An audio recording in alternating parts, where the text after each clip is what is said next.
Did your family ever look at you and just say, "We messed up"? No, because I had my brother.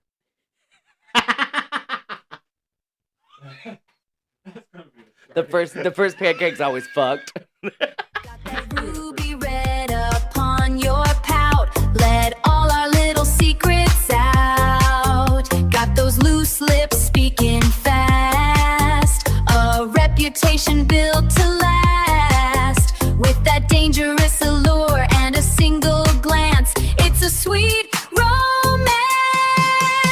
Loose lips and lipstick. Loose lips and lipstick. Loose lips and lipstick. Loose lips and lipstick. And we're back. Welcome to another episode of Loose lips. And Lipstick. I'm one of your cute hosts, Kennedy Ann Scott. And I'm the ugly host, Vanity. Today we have an amazing episode. I can't wait for y'all to hear what we're talking about today. What are we talking about, girl? We're talking about family and drag and family and relationships with, right? Yes. Is that not what? No, you're right. Yeah. Okay, yeah. Yeah, we're talking about. Yeah. See, this is why you always do the intro. Okay, fine. From now on. But no, everyone clap in your cars for Vanity because she did it right and then second guessed herself, much like she does on stage. At least I work on a stage. I get a soapbox. No. Oh my gosh. But yes, we are talking about family and drag, and not just our queer family, but we're talking about our actual birth families Yes. and coming out as drag queens, Mhm. and then also taking that journey into our own family Yes. and our own drag families and how we support each other. So it's all about family. Yay. Mm. So, girl, how's your well, actually, let's not jump in too fast. Yeah. What is actually one of the craziest, funniest, like silliest or outlandish things that a family member has said to you about drag? I won't say who said it to me, but somebody in my family made a very tasteless joke, and at the time I didn't get it, but now that I have the knowledge that I have, I understand it completely, and it's absurd. But I had a family member look at me and tell me, well, actually ask me, so, do you know what the first sign of AIDS is? And I said, well, no, I'll research it because, I just came out. I'm really panicked. I'm trying to impress and please everybody, right? And this person looked at me and tapped me on the shoulder and said, no, no, no. I'll go ahead and give you that answer. It's a pounding sensation in your ass. Oh my God. Yes. How is your Uncle Marty? I don't have any uncles. I'm just kidding. Oh my gosh. Dang. Yeah. Yeah. God I mean, bless. and like, listen, I'm not gonna lie. At the time, we all laughed about it because I was uneducated and Yeah. everything, and just naive. I just came out. I think I was like 14, 15 years old. So we all laughed about it because also in that moment, it was a relief that somebody was making a joke about it. Because in my household, that's how we kind of communicate love is through joking. And so when somebody made the joke, when that person made the joke to me about it, it was kind of like their way of basically tapping me on the shoulder, saying it's okay. I love you no Yeah. matter what. And so, but now looking at it from a different perspective, it was a very tasteless joke, but I still laugh at it sometimes. I mean, right. I mean, But also, I think we as queer people laugh at those jokes to reclaim. claim it. Yeah. Yes. That's where I look at it from now. Now that I look back at it, that's how I look at it. But Yeah, I think I've had a lot of family members say a lot of things over the years. But like I think one like the most thing that resonates with me the most is like I was a very flamboyant child, same. but I wasn't out Same. as a child. And I think one of my uncles once said they were like, "Hey princess, why are you always acting so girly?" And like called me out in front of Everybody. everyone. And that can be traumatic. Yeah, it is traumatic because I think his thing was where I was raised and grown up, you kind of like spook them out of it. Yeah. Like you say things to embarrass them Mhm. so they don't act that way. But then I was just kind of like skipping off, like, I don't know, just talk about, Yeah. But I think I've had a lot of family members say a lot of crazy things over the years. Yeah. I have been very fortunate and very blessed to have such a warm and inviting family. I mean, yeah, people make their little snide comments when they get a little upset with you here and there. I don't know how many times my cousin has called me a faggot, and at the end of the day, though, I know that the same person would go to bat or even fight or kill for me. So, I have a very different outlook on um, the family unit Yeah. and dealing with what would be considered a struggle in a lot of households because I didn't witness that. Yeah. And Fortunately. that's a fortunate thing. I mean, Yeah. I kind of grew up in Missouri. It was not backwoods, but it was country. Yeah. And you had certain walks of life where we didn't raise people like this around here and all that kind of stuff.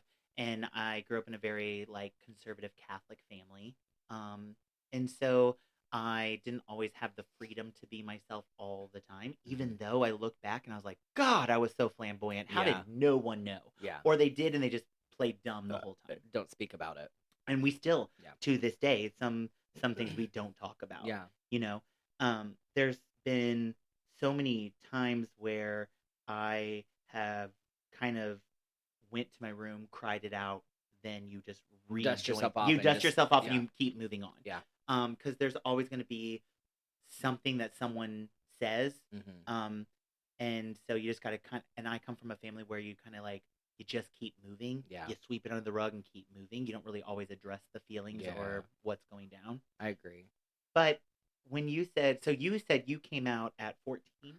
Yeah, I think it was about 14 or 15. Okay. Man, I feel like that's awesome because I feel like that's still, well, now I feel like kids come out early. But like, because I didn't come out till I was 17. I was at college. Yeah. And No, I actually, my brother was the first person that I came out to in my family. My brother's older.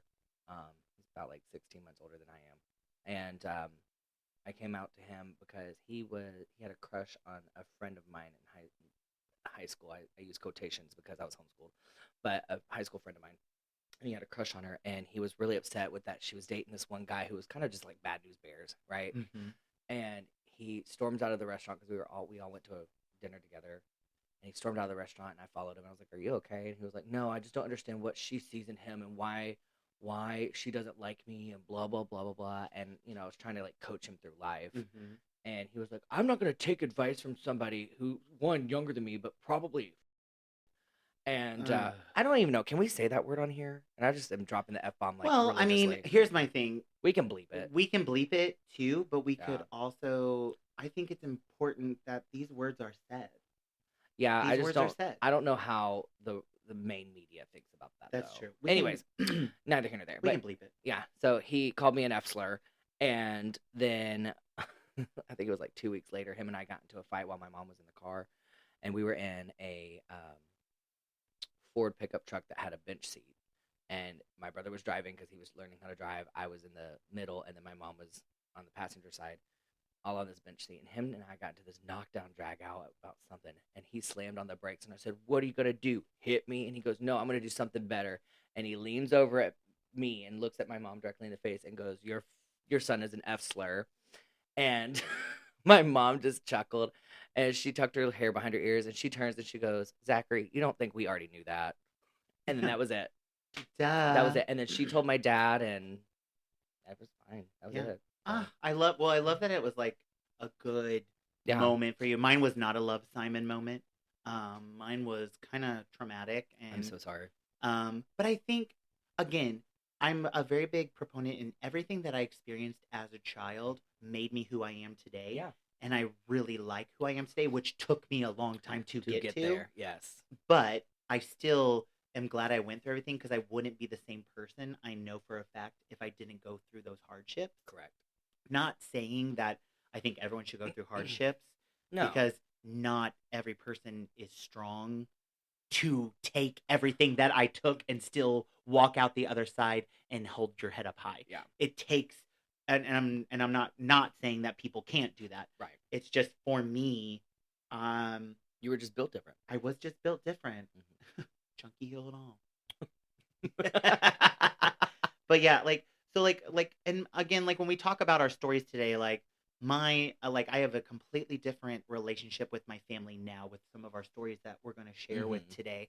But you know, when I was younger, living under my parents' roof and in high school and in middle school and Mm-hmm. grade school, life was rough sometimes. I was very much the bullied kid.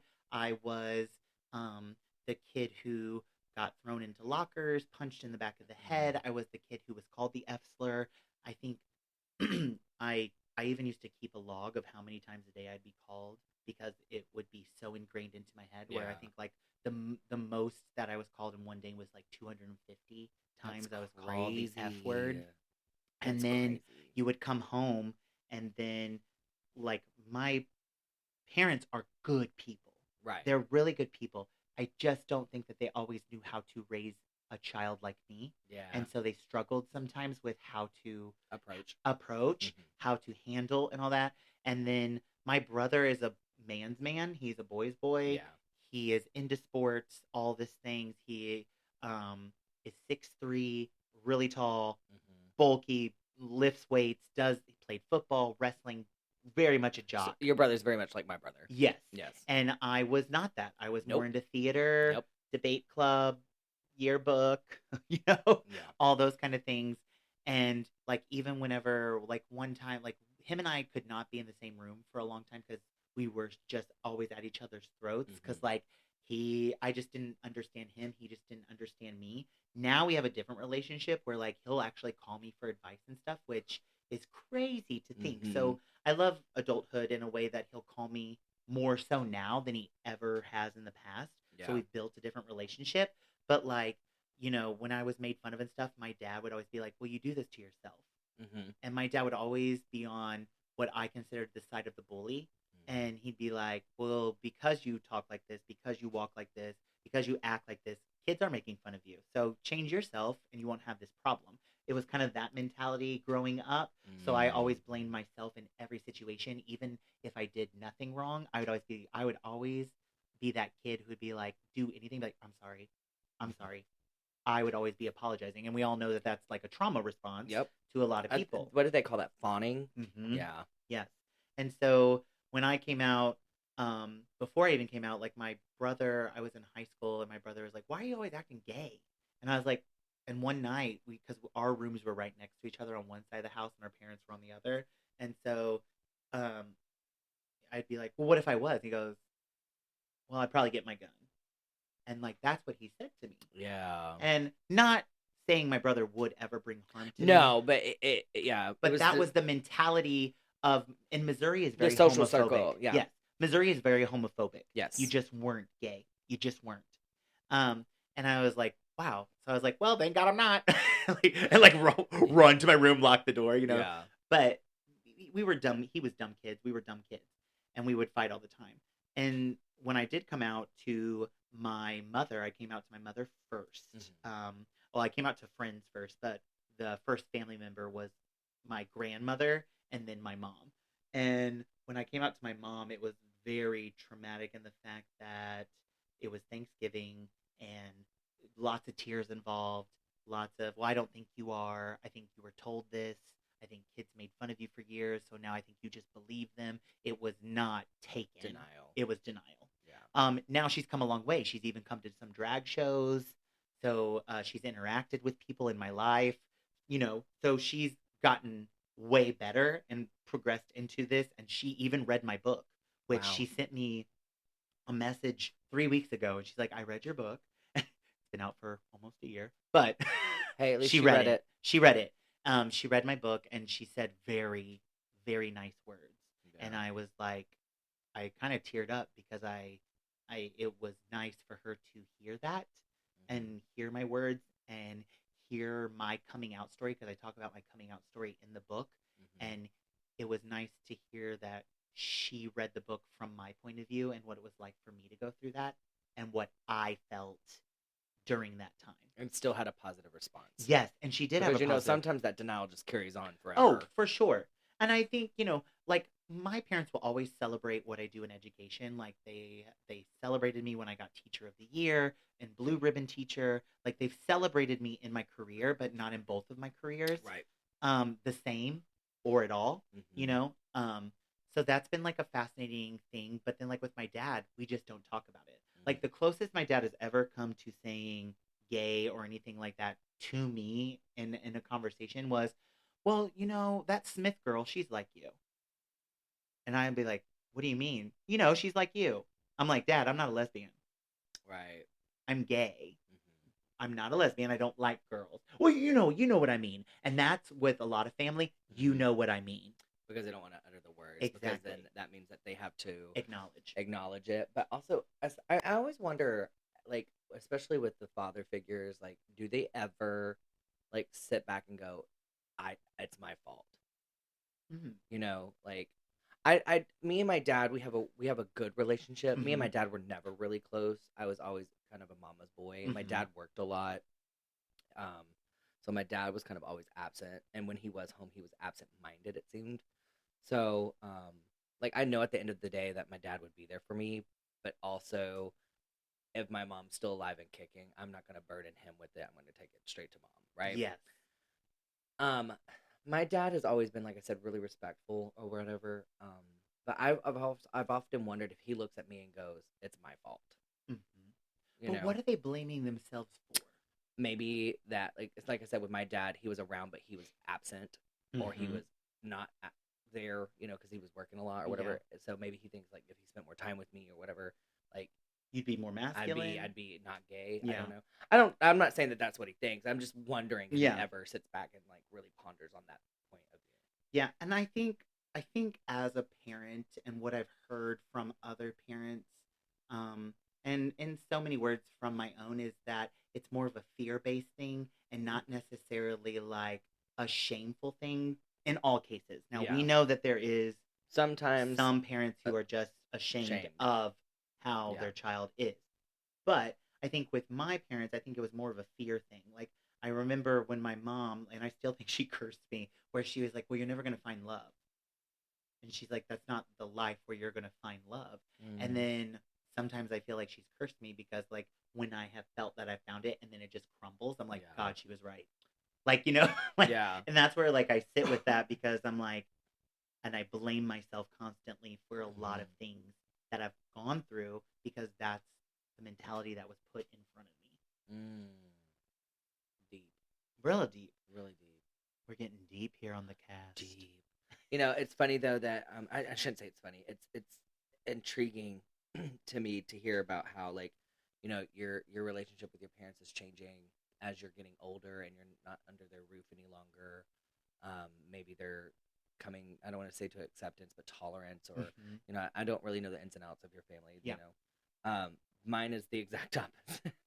I started off really, really great with my parents and stuff, and I mean we're still good. Don't get me wrong. Like me and my mom are still like best Judies, but it's kind of like we don't talk about it. Mhm. And I've kind of noticed in conversations like she'll talk to me about like the bar and like what's going on. Like if I'm venting to her, she like still responds like a parent and like a best friend would. Yeah. But the moment I say something about like I've got to get new high heels because my other ones are just busted or whatever, she'll go, "Yeah, I probably should." Anyway, so blah blah blah blah blah blah. Like she wants to skim right over it. Yeah. And there's been so many times that she's been like, "Oh, I just think you need to change your career. I just think it's Oh my tired. God. Like, I just think it's time for it to be done, Hunter." Yeah. So it's funny that I've picked up on those. I mean, my parents are on their own spiritual journey right now. They're finding themselves in the Lord and stuff, and I think that's wonderful. And I'm not going to judge them for that. Yeah. But Well, I also think my parents have gotten more religious as they've gotten older. they've gotten more Actually, conservative. yes, my dad has always been pretty conservative. My mom, I think so, but I feel like earlier on, my mom was more of like the conservative one, and my dad was more Mhm. free. And now I feel like they're switching roles, where my dad is getting more conservative, and my Mhm. mom's just like, what's it really matter? Whatever. Yeah, What's the fight but about? she still does what your mom does. Like Yeah. whenever I like show her a picture of me in drag, or she sees online, looking good. That's all she Well, says. and that's what's crazy though is my mom like when the conversation comes up, like if we're amongst strangers, I mean, girl, mind you, this has been going on for a couple years now, but like I just took her for her 60th birthday to Florida. Just her and I trip because, Mhm. like I said, I'm a mama's boy, and she just wanted to get away from everybody. But long story short, we're on this boat in the middle of the fucking ocean, and we're talking to this random, group of gals or whatever. Obviously, I'm flamboyant still, and the one girl goes to my mom and goes, "Does he do shows?" It was like, I guess I had it written all over me. I don't know. Probably the eyeliner from 3 weeks ago that was still attached to my eyelashes. And she goes, "Yeah." And then she whips out her phone and starts showing pictures and talks a big game. And then what's crazy is when we're behind closed doors, it seems very passive, like very, Interesting. yeah. So I don't, she's a hard book to read, but my mom was like conservative, but very liberal conservative. Yeah. Like my mom was the first one to put me in drag. My mom bought me my first pair of shoes. My mom went with me when I bought my first wig. My mom was at my my second gig. She wasn't there for my first gig because she was out of town, and my first gig was actually just kind of like a pop up number that I kind of got thrusted into. But she went. She used to come to the bar with Chameleons. She would go to the bar on nights that I wasn't even working to support the other drag entertainers. Yeah. So now to kind of have her do a flip That's and a kind lot of to be a take little in. bit more conservative to where it seems like I'm uncomfortable addressing certain things with her. It's very, it's kind of like just because I didn't have to experience it in my early life, I'm now having to experience it. Which so can still be traumatic because it's like one way and then all of a sudden it's a halt. Yes, however, I will still stand by the fact that I was very blessed and very lucky because I was homeschooled because my mom knew. And she'll tell you, I homeschooled him because one, his brother had a lot of behavioral issues, and then he was gay. So I homeschooled them so that way they didn't have to be bothered. So I was very blessed, and I didn't have to experience like the day-to-day bullying. Yeah. Which also kind of did me a slight justice coming into the real world because there's a lot of bullying day-to-day that goes on doing what we do. And sometimes I've had to catch myself going, it's just a joke. She's not being really a bully. Yeah. Like, I'm having to like catch myself because I want to snap. Yeah. Oh, so. I totally get it. And that's like, I mean, I feel like there's very much similarities in our parents in a lot of the ways, which I think a lot of our listeners can understand as well, that they do have maybe that one parent or both parents that you just don't talk about your other life, or it has to be a secret to some people. But like when you were talking about how your mom like started showing pictures, there was like a time where one of my great aunts was like, "Oh my gosh, Ben looks like you dressed up," and she goes, "Oh, I know, isn't it fabulous?" And I'm like, "Ah, what? I know, huh? I know." Okay, you showboating, and that's what I call it. You showboat. When someone gives the compliment, then they want to receive that compliment because then that person is a safe person to be like, "Ooh, okay, so they like what you do. This is validated." I think, yes, and I think from my mom's point of view is she's really, really struggling with her, I say newfound Christianity. She's been a Christian her whole life, but she's getting more conservative with her Christianity, which is fine. It's her prerogative. Yeah. And I think she's struggling with where does the crossroads happen? You know what I mean? When is it still acceptable to love and accept your child, but when is it ungodly too? Yeah. Because that's really kind of I think what it boils down to. And so I think it depends on kind of where her moral spectrum is in her brain that day. You know what I mean? And I think which is a dangerous game to play. And I don't think very she's much. I don't think she's trying to play a game. I think it's just like, one day you wake up in a good mood, one day you wake up in a bad mood. Yeah. One day you're kind of okay with it, and the next day you're not okay with it. Like, I think that's just how it happens. So. Well, and then it's like we come out multiple times because we come out as queer and gay, and we have to like kind of deal with all those questions as to why we are the way we are. And then you come out again as a drag artist, king or queen, to your family, and then that becomes a whole other thing because then everybody always wants to take it, "Oh, so you want to be a woman?" Or, "Oh, you want to be a man?" And it's like, no, why are we automatically assuming that we want to change our gender completely? Yeah. I think once again, and I'm not saying this in a boastful manner, I'm saying this as a very humble, like I'm very grateful that I got to have the experience as a child that I did. I think this is where I'm very lucky though, and my parents, specifically my mom, she had, when she first moved to Nashville, her neighbors across the street were two homosexual men, and they were the only people that she really kind of talked to for the first several years of her living here, other than her music industry friends that she found later on down the road, which we all know anytime the entertainment business is full of homosexuals and Mm-hmm. queers. And so I think her being around all of that, she was cultured into knowing what drag queens were and all of that thing. So when I came out as a gay man, my mom just, I guess, kind of assumed, especially because I was already very effeminate, Mm-hmm. that the drag was just gonna follow. Yeah. And like I said, she was the first person to put me in drag. I was like 8 years old, and we went to go to a friend's house who was a gay man. And she put me in drag, and we watched Rocky Horror Picture Show. I was in a gold tube top that was a dress because I was little, Oh my and gosh. she put green gold eyeshadow on me, and it was cute. I So love that. Well, and that's the thing too. Like when we're young, it was always like, oh, that's cute, that's funny, oh, that's just Ben. And yeah, then when I become older, oh, that's disturbing. That's not what we that's thought. questionable. Yeah, that's Mhm, questionable. And you're like, okay, well, mhm. that two things I guess can be true, but at the same time, like, where are you? Yeah, Because I think as children, we kind of start to already know who we are and where we fit, but then society kind of says, oh, no, no, no, no, no, no. not like that. Yeah, I think that's the biggest lie we tell children all the time is you can be whatever you want to be. and then absolutely you can't be. Exactly. And so I always, tell my students and all that, I said, do what makes you happy. And then those that mind don't matter, and those that matter don't mind. Correct. And that's kind of like where we are. But And it's so funny that you said those exact words just now, because that is exactly what my mom said to me like 3 days after I came out. oh my god, I I'm reincarnated not her. even joking. Oh, y'all, she's starting to blubber. Just kidding. Last episode, I lose my shit. This episode, I start crying. Wow, I'm like a modern day Oprah.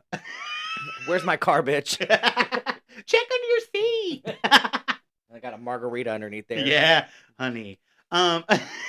But yeah, but also I think this conversation is important to have because I feel like for our community, we all are kind of taught to push everything under the rug Mhm, and not acknowledge true feelings, not acknowledge our true selves. mhm. And then when we come out in our community and we find our families Yeah. in our community, the families we create, sometimes certain things get lost because we lost some time in our childhood. Not Yeah. saying everyone, because you've had a Right. pretty good childhood, but at the same time, there were still differences between you and your family that Mhm. may have been accepted to an extent, but you never truly got to be your full self all the No, time. and listen, and here's the thing: is it's kind of like a damned if you do, damned if you don't situation. Because yes, my family was very accepting and very loving, but there was a lot of other drama and trauma growing up. With, like I said earlier, my brother had a lot of behavioral issues, so there was constant. Me and RJ were just talking about this literally today. I was homeschooled, so I was home all the time, and so my mother and my brother would argue incessantly. Mhm. And I'm not talking just like, oh, you're ruining my life, mom, and oh, it's not a phase, mom. I'm talking like they would get into knockdown, drag outs, furniture's being thrown. There were several times that I've had to call the ambulance because my mom would pass out because her blood pressure would get so high, and she would just turn beet red in her face, and it was just gnarly, and it was every day. Yeah. Like every day, I would probably wake up to them arguing And that's a and different go to type bed of to trauma, them but it plays arguing. into But that's what I'm saying is like, so I think every child kind of has some sort of traumatic experience just because I was fortunate enough to have like an accepting family. Mhm. There were struggles there that caused me to have like thick skin, like you mentioned earlier, Mhm. and we're just built different. Yeah. So, And I think what's interesting about that as to become a really great drag Mhm. performer, you take the trauma that was given to you mhm. and you turn it around into your superpower. Yeah, you internalize it, and then you Yeah. exactly. I just think it helps me, one, embody songs better. It helps me relate to my audience better because you know that someone in your audience is going through something. And if they can come into our show and forget about that for just a moment in time, then we've done a part of our job as an entertainer. We've let them know that there's some sort of hope. There's some sort of something out there for them. And I think that's also something to be said, like, as it's not easy to be in our profession of drag. It's not easy to be in a lot of professions, and as a queer person, but letting people see us, in those queer environments, thriving, being successful, commanding a room, commanding attention, and then also we both give back to our community. Is like that shows a very successful person in my mind. I agree. And I think we've turned both of our situations into positive things. Oh, yeah. In the end, in our adulthood. Yeah. Well, and go back to what you were saying about like songs and, it helps you feel kind of feel and fulfill the song and what it calls for. I think that's why when I first started doing drag, I was into a lot of like heavy rock songs. It was really angsty and rockery and just kind of mean. And I think that's why is because I had a lot of pent up aggression that I needed to get out. And I think that's why actually as I've gotten older, I'm a lot softer. Oh. You know what I mean? Like, yeah, I'm a lot softer in my approach to how I present myself on stage. Yeah, but you're pretty loud too. Well, I didn't say I had to be quiet. Oh, sorry. I meant softer as in like my energy. I'm just kidding. My energy. Now, granted, when she's got a couple of drinks in her, she's still manic and crazy, but... Honey, those are those loose lips coming out. Well, hello, Margarita. We love it. So, on the spectrum of kind of acceptance... Yes, I am. On the spectrum of kind of acceptance, yes. Would you say that your mom is kind of like a stage mom? Or is your family more of kind of just in like, more of like, we tolerate it, we accept it? I think earlier in my career, I think my mom would have, I guess, technically been considered a stage mom because also I took dance for a long time. I took dance from like 3rd grade to 9th grade. Just kidding. F slur. But yeah, no. So I don't know. I have a weird outlook on this. I think God was kind of setting me up for it, at least the experience, because taking dance and you're having to rhinestone costumes and you're having to learn how to move your body and convey emotion with just movement alone, but also with your face, but without, so doing drag is basically all of the same things. All you do is just moving your mouth to the lyrics. True. But yes, I think my mom, in the grand scheme of things, would still, even to this day, be considered a stage mom, just because once a stage mom, always a stage mom. Yeah. And I think my family started off as total rejection to now we tolerate it. Yeah. Starting to accept both parts of my life. So, yeah, I would say we're making, stepstones. Yeah. Like, I definitely know that my parents have opinions, like I said, especially with the journey that they are on. However, they are respectful enough to know that I am not on that same journey right now with them. Yeah. And that I've also made a killing doing what I do. Yeah. That's afforded everybody a wonderful lifestyle, and they're very appreciative. Ha, ha, ha. And that's the good, like, hair toss when you get to, like... Yeah, I mean, yeah. My parents, I've done a lot for my parents because they've done a lot for me. So, I love that, though. But I love hearing those stories, too, because I want more than anything that every queer child gets to go through just normal childhood without the stigmas of just being gay or, oh gosh, your life is over now because you've chosen this life, because that was what my family would always say. Yeah. Well, we hate the sin, but we love the sinner. And I'm like, well, I don't think I'm sinning. And they'd be like, oh my God, go pray the rosary with your grandmother right now. And I'm like, well, there for a while, I went through a little phase where I kind of felt guilty for having like kind of like such a blessed childhood that I felt like, why me? Like why did I not experience the same things? Not that I feel like I should have, and maybe that I don't want. Oh God, no, but I don't want that to sound like, oh, poor pitiful her. She had a great life, no. And now she wishes she was in the trenches with the rest of us. That's not at all what I'm saying. But also, you were in the trenches in other ways, right? So it balances out. It does, but I often felt guilty because when I first started doing drag and performing and hanging out with other entertainers and stuff, their stories were very the quintessential. Like, I got kicked out when I was 12 because my dad found a Playgirl magazine under my bed, or I told my mom I was a lesbian and she, doesn't want anything to do with me anymore. And it was very those stories. And I had like kind of like, I don't want to say survivor's guilt, but like Mm-hmm. survivor's guilt. Like, why didn't I? Yeah. You know what I mean? I'm Yeah. thankful that I didn't. But like, I get it. you know I what I know mean? exactly you know what I'm you're trying to saying. say. Yes, I do. Yeah. I do. And I think Like, what made me so special? yes. But then what that's cool is that you have a different angle, so you still get to bring something to the table Yeah. and have that positivity to let people also know that your life it's okay for some people and that's okay. Yeah. And I think that that's why, I've said it to you 1,001 times. I'm an auntie to all, but a mother to few. Yes. Is because the level of hurt that I felt for these other individuals, and it wasn't just like one or two. I mean, it was like pretty much everybody that was in this little bitty ass bar Yeah. had kind of the same story, and it just kind of put me in a place of like, well, damn it, if I'm just gonna go forward and treat everybody as if like they don't have a family, Yeah. and I'm gonna be their family.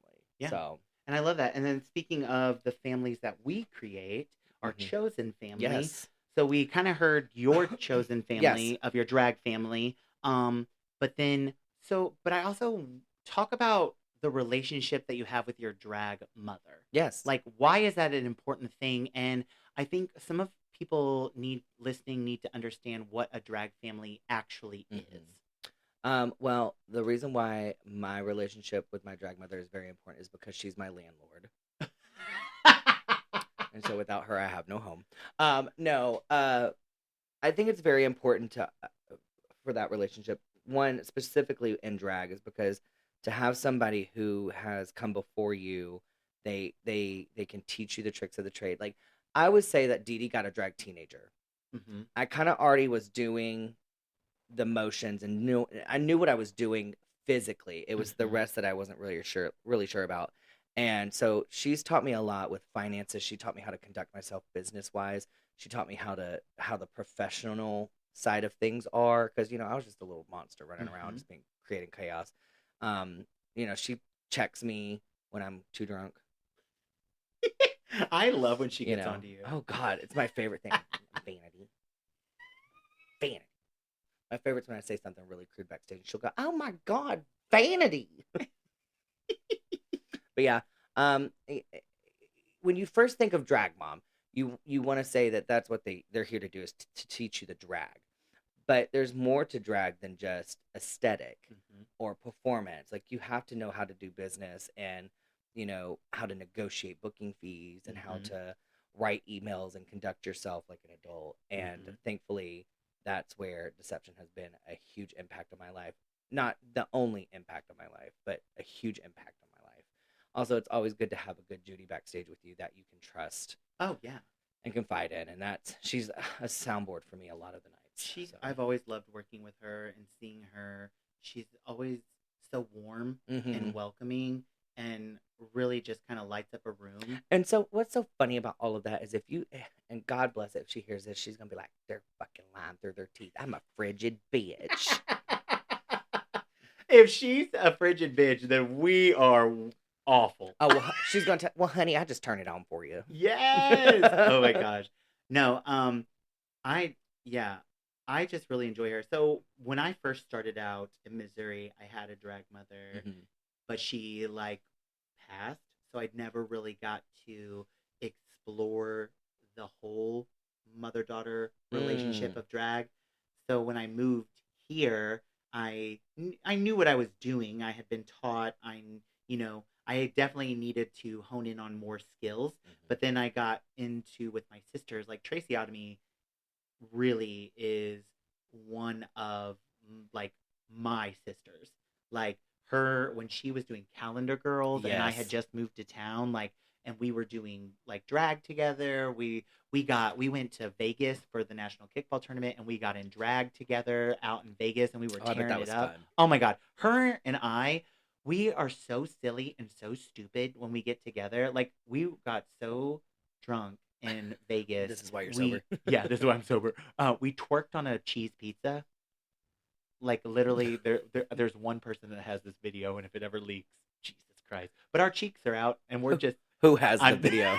no, Send it to me. oh my gosh! But she is a legit sister, where like she would Well, now she's a always brother. now she's a brother. She went through the change. Just kidding.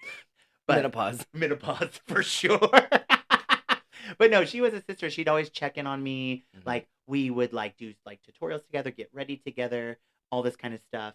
And so she was always been a big sister. Heather Sapphire is a sister of mine. Yeah. You know, like I said, like I named her. So like we've all kind of like, I love that we're sisters. Like I love that Ivy and Justine Vandeblair, all of us are sisters, and I love that about our community. Well, you know, you talk about you and Tracy, and Yeah. quite frankly, I mean, that's really kind of how Ivy and I, not how we started dating, but that's how we started. That's how I started in drag. They were booked for Chameleons or whatever, and I would always just go in drag, and they would come over to my house, and we would all sit in the floor in my living room with my mom, right there on the sofa, and she'd be like, "Do you girls need anything? Wine, blah blah blah. I know you're not able to drink, but if you want to drink, you know, like my mom was that kind of mom. Condoms? Y'all need anything? Right, condoms. Not that far, but she would be like, I mean, if you want a glass of wine, I'll let you have a glass of wine, right? And we would all be sitting there on the floor painting, watching tutorials, and you know, what kind of eye are you doing, sister? I'm gonna do a black eye. What are you doing? Like, yeah. So. But that's what I love, because when you find a group of people who are passionate about the same things, there's just a beautiful relationship that blossoms. And then I also like our chosen family outside of drag. I have some really amazing close friends that are my family. Yeah. And that now, did you meet them in drag, or did you did y'all start off as like friends in drag? No. Okay.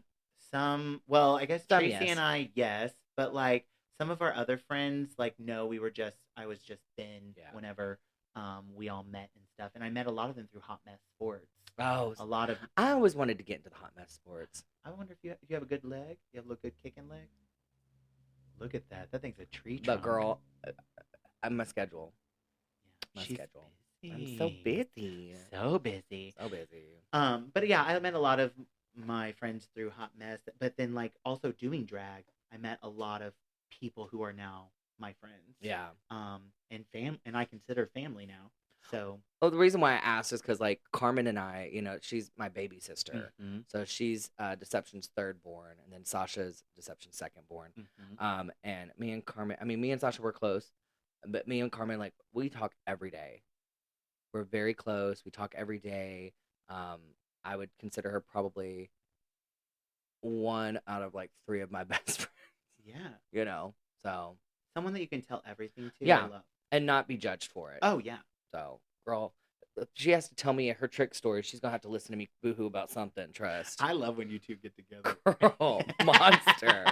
Oh my gosh. Just 2 little gremlins. Yes. But I've loved also like seeing our drag community change over the years, and how I love that I can have an event that's not related to y'all, but I can come into the back room and kiki for hours. Yeah. And I love that about our community. Yeah. I can't say that for all communities, but I love that for our community. I agree. Because like so many drag artists around here we all know, and that's like, and one, because there's not a lot of spaces for it, right? So we're all trying to like bust at the seams to get into other spaces. But I love the fact that when it is all said and done, we all have each other's back. We do go through some shit, and we've heard a lot of the drama. And there's always going to be drama when lipstick is involved. Of course. Like, but at the end of the day, I know at least 30 girls I could call and say, hey, I need your help with this. Yeah. And they'd be like, sure, girl, what you got? Yeah. Like, we got some good ass queens here. So. The sisterhood is there. We don't always use it to our best advantage. No. Well, one, because just like in the regular world, I mean, we're in the regular world, but just like in every other thing, we are pitted against each other sometimes too, because it is a small market and we have competition. Where did this pit come from, though? I want to know. Outside. I want to know. These are the questions for the Nashville girls. When did the versus start? Like, when did it become Church Street girls versus like East Nashville girls? Yeah. When did it become, this rivalry? Mm-hmm. When did that happen? Because this Yeah. started, I feel like this was kind of incubating when I was coming up, and then it Yes. just kind of like exploded. Yes. So, Well, I mean, that is the one thing that I always get. Like, I will say, like, whenever I'm performing and stuff, I'll be like, "Oh, I do drag," and they're like, "Oh, play," and I'm they like, automatically and they're, assume, I'm yeah. like, "No." I mean, I'll go, "Well, I do charity events there. At play, I'll do special events there. Yeah. You know, like Cunty Sundays and all that kind of stuff. Like, I do events there, but I'll be like, my home bar is the Lipstick Lounge. Right. I'm on the east side. We do have multiple spaces, Correct. and they're like, "Oh." Okay, so you do your own makeup? Like, that's how it, Oh, like, yeah. it The progresses. You're like, ADHD. Yeah. The ADHD brain. They just I want to know. know. And then the next following question after you answer, yes, I do my own makeup. Where do you put it? Where do you put it? Yeah. I don't know. You want to see Rebecca? Yeah. Why do you think I'm smiling? That's what I always say. Why do you think I have this lump in my back? Oh, just a second. Ooh. I moved wrong. Oh, my God. I love whenever, but I also, like, when you were talking, too, about, like, coming out and all that kind of stuff, I'm like, bitch, someone would have known you were gay in a dark room. Oh, honey. Absolutely. She got dicks falling out of her mouth. Girl. Lord. Oh, my gosh. But, yeah, so my main takeaway from this discussion today was a reminder that living authentically as an artist is worth the growing pains. Absolutely. Absolutely. And no matter what, you're loved. Oh, yeah. No matter what. And you can do hard things. And if your biological family doesn't want to go along for the journey, find us. Because we're out there and we're here for you. Absolutely. God, what a great, heartwarming conversation. Think your time to take a break? If you want to. Yes. And, All right. And yeah. See you in a minute. Bye. Bye. Kisses! And now it's time for our Showgirl Showcase. This next entertainer is no showgirl, but a show boy. This entertainer's name is Travilicious, better known as Nashville's Hype Man. Travilicious has been performing for drag and... Nope.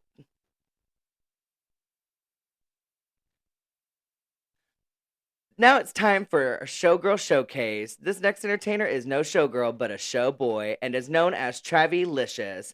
Travilicious, better known as Nashville's Hype Man, has been performing drag for the last 3 years. He has graciously won the titles of Mr. Borough Pride, Mr. Ruco Pride, and Mr. Dixon Pride.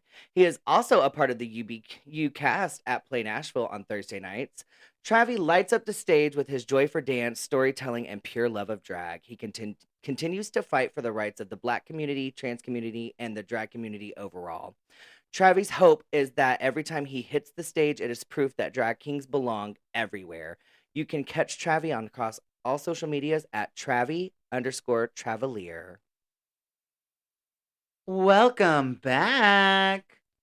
It's me, Kennedy Ann Scott. It's me, Vanity. And we are back with Loose Lips and Lipstick. And it's time for Petty Confessions. This is the point in our show where we read people's petty confessions, where they confess what they're really thinking. And today, since we're talking about family, I thought this one that was sent to us was pretty good. Okay. Here it is. Oh no, I'm so excited. I've told my mother-in-law I'm deathly allergic to mushrooms for 5 years because she makes a disgusting mushroom casserole. I actually love mushrooms. I just can't stand her awful cooking. Ouch.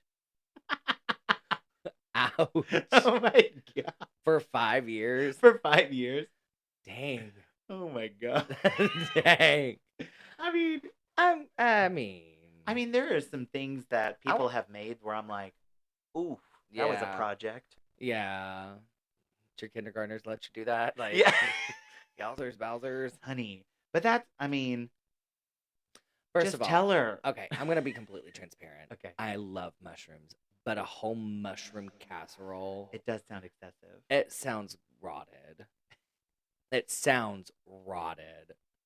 And be looking for Vanity's cookbook, Cooking with Mushrooms, coming this September. Cooking that's rotted. It's just me doing all the bad recipes. My gosh. Yeah. I don't think I would lie to a person. I would just say, I really don't like that. I don't care. Like, I mean, I don't know. Oh. I don't know. It depends on my relationship with the person. Like, if Carmen cooked for me, I'd be like, nah, bitch, this was not it. Nah, this ain't it. I'd be like, send it back. I ain't for it. Like, no. Mm-mm. But if somebody like, mm,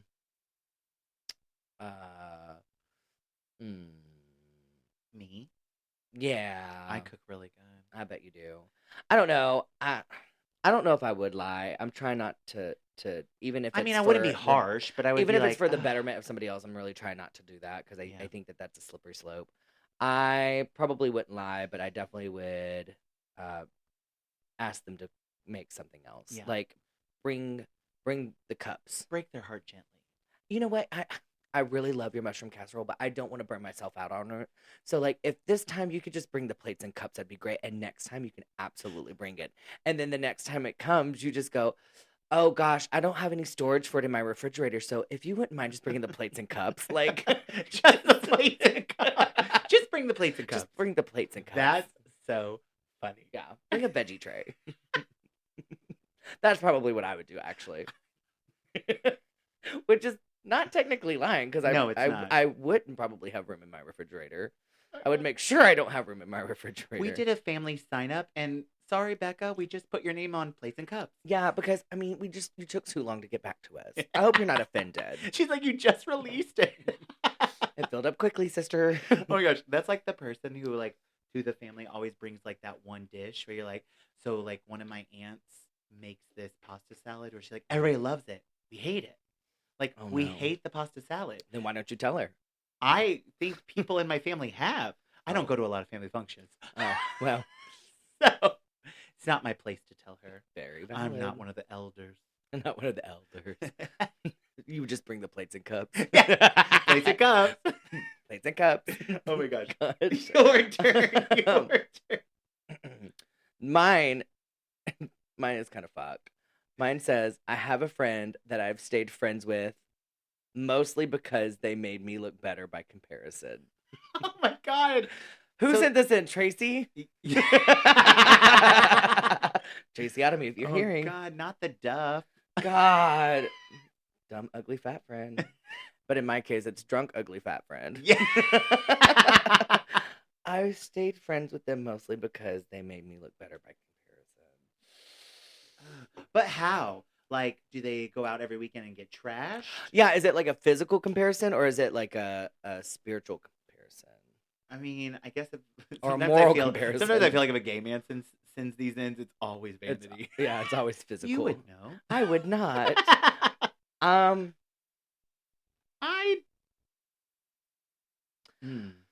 I don't think I would. Well, I don't think I would like stay friends with someone just because they made me look better. Yeah.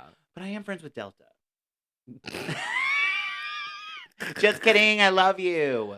I don't think that I would stay friends with them strictly based on the fact that they made me look better. But if we were having a good time and that just so happened to be the case, and by the way, I don't mean by like aesthetics made me look better. Yeah. I mean by like if they were a drunken mess and Boo Boo the Fool Ooh, yeah. and we were having a good time, I would stay friends with them. Oh, for sure. One, probably because I enjoyed being a good time with them. But yeah, But I do It love would a be a messy perk. bitch. I love it would be a messy perk. bitch. I wouldn't stay friends with them solely on that cause, but it would be a perk. I'll say Oh, yeah. that.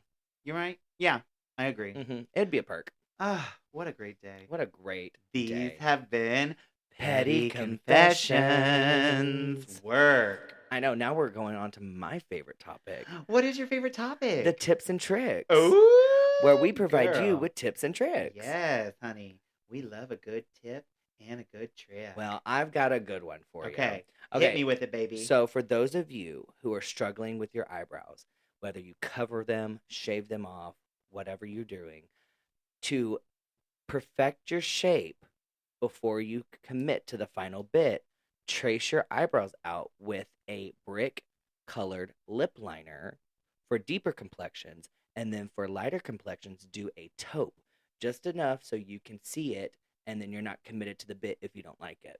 Ooh. Or if it's like a little bit off, you can go in and fix it with like your however your method is of putting on your eyebrow, but you have the base shape down. Yes, I love that.